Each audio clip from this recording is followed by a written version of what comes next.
Bonjour à tous et merci de votre fidélité au 6h30 sur RTI 1, la chaîne qui rassemble. Le pape François n'est plus de ce monde. La nouvelle est tombée ce lundi, une information qui a suscité de vives émotions à travers le monde. Et ici en Côte d'Ivoire, le chef de l'État Alassane Ouattara a rendu hommage à un homme d'église exceptionnel dont l'héritage spirituel et humaniste est profond. Alexis Ouattara. Aux premières heures ce lundi, la nouvelle se répand aux quatre coins du globe. Sa sainteté, le pape François, est décédé à l'âge de 88 ans.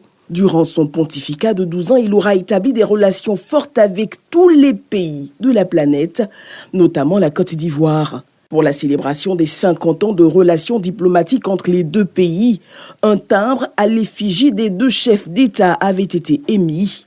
En septembre 2022, le président Alassane Ouattara effectuait une visite officielle à Rome. Je voudrais me souvenir de la commémoration des 50 ans des relations diplomatiques entre la Côte d'Ivoire et le Vatican. Et ce timbre qui a été émis à l'effigie des deux chefs d'État, le pape François et le président Alassane Ouattara. Le Saint-Père avait une relation de proximité avec le président Alassane Ouattara. À la dernière visite du président Ouattara au Vatican, après l'audience que le Saint-Père a bien voulu lui accorder, une messe pour la paix en Côte d'Ivoire a été célébrée à la basilique Sainte-Marie Majeure de Rome, là où sera, selon les informations, donc inhumé le Saint-Père. Ces engagements, ces paroles et surtout ces encycliques nous rappellent que l'homme doit être au cœur de tout. Il a été donc un serviteur, un homme de Dieu au service des hommes. Aujourd'hui qu'il est rappelé au Père, dans l'espérance de la résurrection, nous pouvons avec force et sérénité dire avec lui « Deus caritas est ». Dieu est vraiment amour si nous sommes des hommes de paix, des hommes de justice et des hommes de tolérance. Ce lundi, le président Alassane Ouattara rend hommage à un homme d'église au parcours exceptionnel et à l'héritage spirituel et humaniste profond. Le pape François, de son nom civil Jorge Mario Bergoglio, a été élu en mars 2013, succédant à Benoît XVI. Né en Argentine, il a été très tôt reconnu pour sa simplicité, sa proximité avec les pauvres et sa grande spiritualité. Le monde chrétien est en émoi et les réactions fusent. L'église de Côte d'Ivoire, dont la première figure, le cardinal Ignace Bessi Dogbo, touché et affecté par la perte de cet homme de paix, s'est ouvert à la presse. Que retenir de l'homme? Bref, un tour d'horizon fait par le premier responsable de l'église catholique de Côte d'Ivoire, au micro de Jean-Marc Djadji et Thibault Ulrich.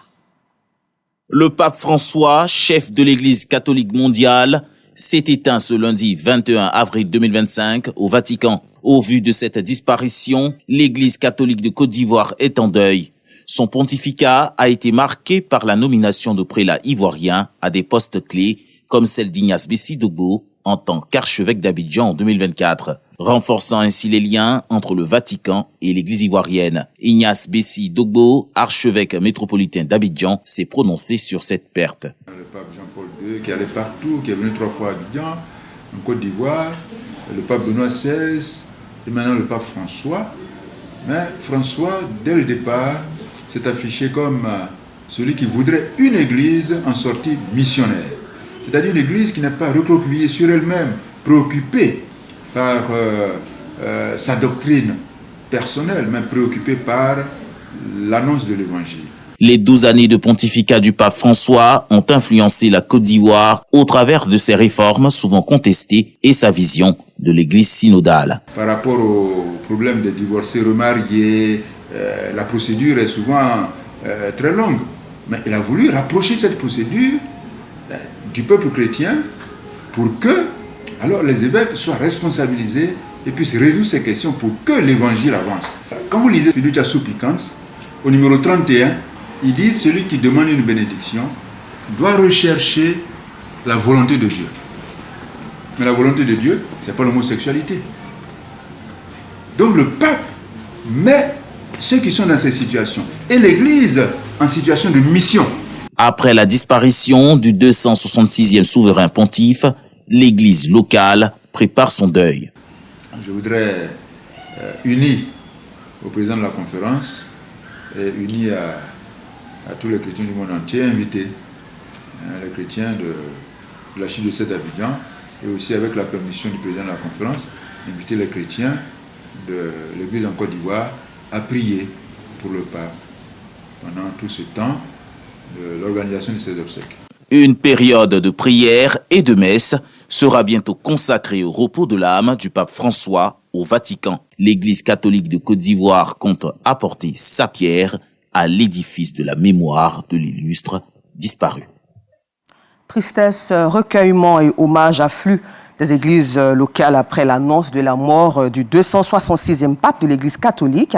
À 88 ans, le souverain pontife a succombé à un accident vasculaire cérébral qui a provoqué un coma et une anomalie cardio-circulatoire. Selon son certificat de décès, le souverain pontife argentin en fonction depuis 2013 était en convalescence depuis sa sortie de l'hôpital Gemelli de Rome il y a un mois. Le retour ici en Côte d'Ivoire où pour Pâques, un moment de réjouissance, le point chaud de la capitale économique se sont mis au diapason. Rossane Mbachi et Kadé Bachil les ont sillonnés. De Yopougon à Cocody, le compte rendu.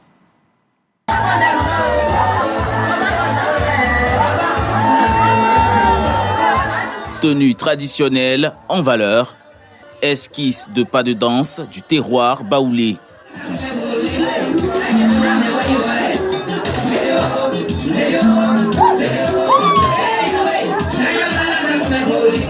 Bienvenue à la soirée spéciale Pakinou au Maquis le Baoulé. C'est l'occasion pour le disque jockey de transcender la foule au son de sa playlist.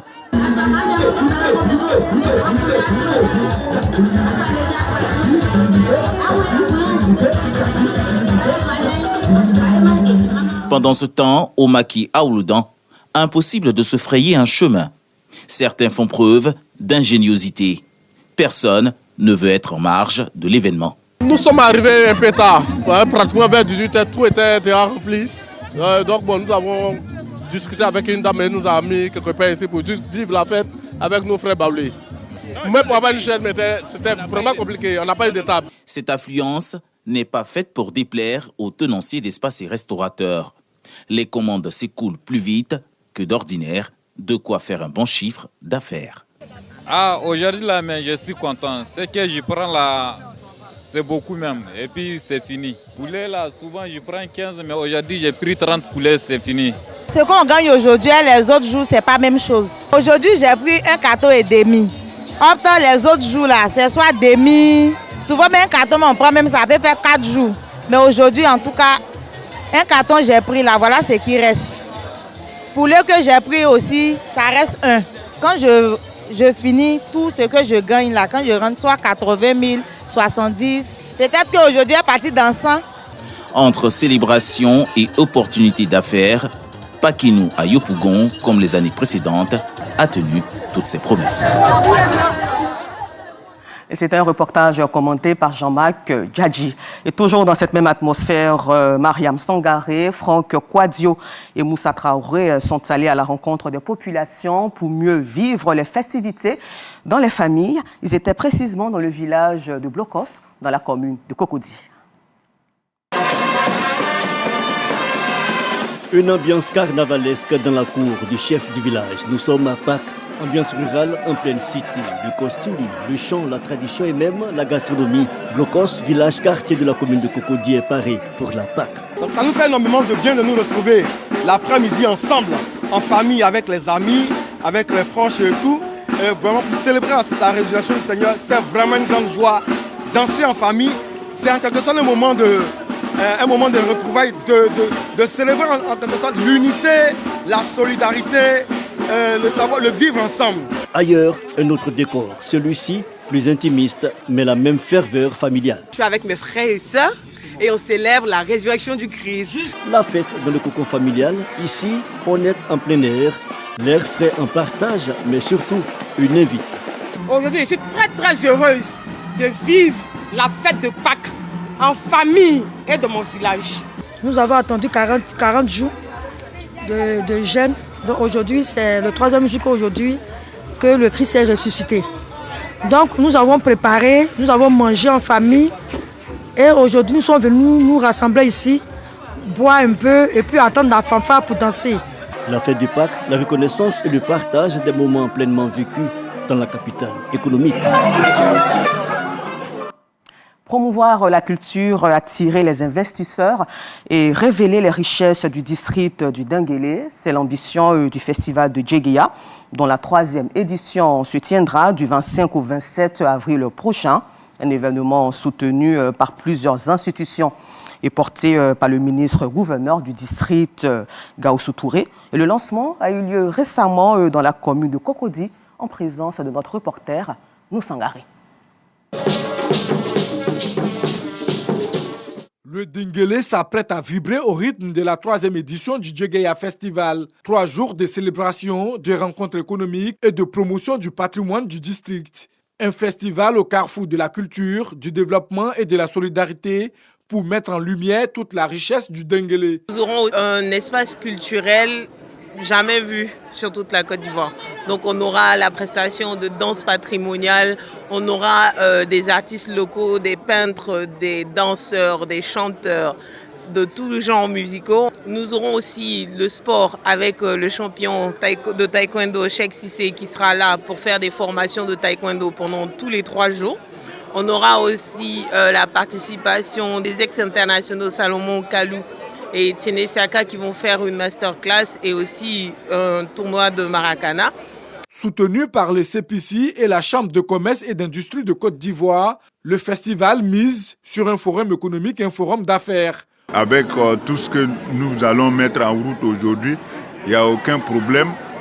On aura vraiment des opérateurs prêts à profiter pour qu'effectivement on puisse transformer les immenses potentialités que nous avons pour que le district, qui est l'un des districts les plus pauvres de Côte d'Ivoire aujourd'hui, puisse, avant 2040, être cité parmi les districts les plus riches de la Côte d'Ivoire. Qu'il a déjà mobilisé une partie des investisseurs. Donc nous, le CPC, notre mission, c'est de mobiliser plus d'investisseurs pour venir investir dans le Denguélé.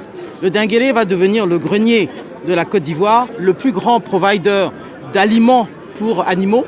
Donc ça va de soi que le Denguélé peut devenir aussi la plus grande zone agro-pastorale, avicole et piscicole. Placée sous le thème « Investir dans le district du Denguélé », cette 3e édition du Djeguéa Festival qui se tiendra les 25, 26 et 27 avril prochains entend conjuguer culture, développement et opportunités économiques. Vive donc la culture ivoirienne. Terminons ce temps d'information en République démocratique du Congo, où c'est une véritable déflagration qui secoue la scène politique. 2 jours seulement après que l'ex-président Joseph Kabila a été annoncé à Goma, ville sous contrôle des rebelles du M23, soutenu par le Rwanda, Kinshasa a pris une série de mesures contre lui et ses proches, en engageant même notamment des poursuites judiciaires contre l'ancien président et la saisie de ses biens. Le gouvernement congolais l'accuse de haute trahison pour son implication présumée dans l'agression rwandaise à travers le groupe rebelle AFC et M23. Encore merci à vous de nous avoir suivis. Excellente semaine en compagnie de programme de RTI 1. Tout de suite, à 7h, suivez l'émission Matin Bonheur avec Thierry Angeval et sa dynamique équipe. Moi, je vous donne rendez-vous demain à 6h30 pour un autre temps d'information, toujours sur RTI 1, la chaîne qui rassemble.